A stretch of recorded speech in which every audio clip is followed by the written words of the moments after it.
He brought the dog to another neighbor's house. Sukru Boztep testified that the dog was extremely agitated. When he took the dog from a walk at about midnight, the dog kept tugging on the leash. He was led to the body of Nicole by the dog and several minutes later got the attention of Officer Robert Risque in a passing patrol car. Officer Risque, I think, testified that he saw Nicole's body lying on the walkway with Ron's body off to the side. On the ground near the bodies was an envelope containing the glasses, a glove, and a hat.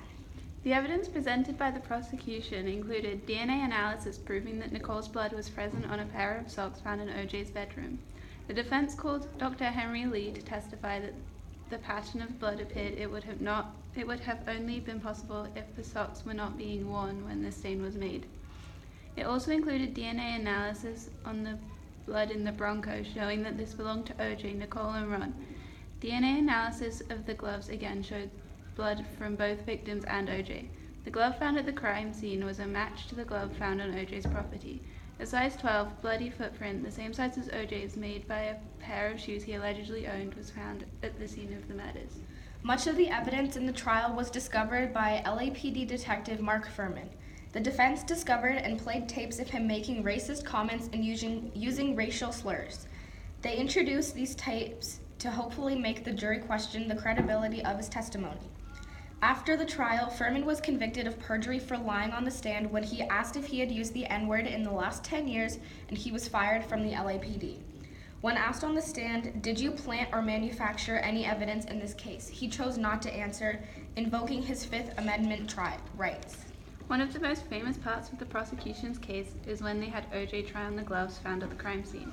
The gloves were tight on him, which the prosecution argued was due to the gloves having been frozen and unfrozen several times, and the fact that OJ had not been taking his arthritis medication, causing his hands to swell.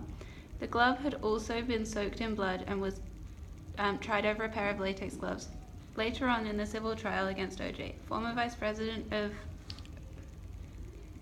Eris Isotoner, the company that made the gloves, Richard Rubin, testified that the gloves did in fact fit, although poorly. Throughout the trial, much of the defense's case was based on the mishandling and possible contamination of evidence from the scene. Detective Mark Furman and criminalist Dennis Fung came under scrutiny in the media after their cross-examinations by the defense.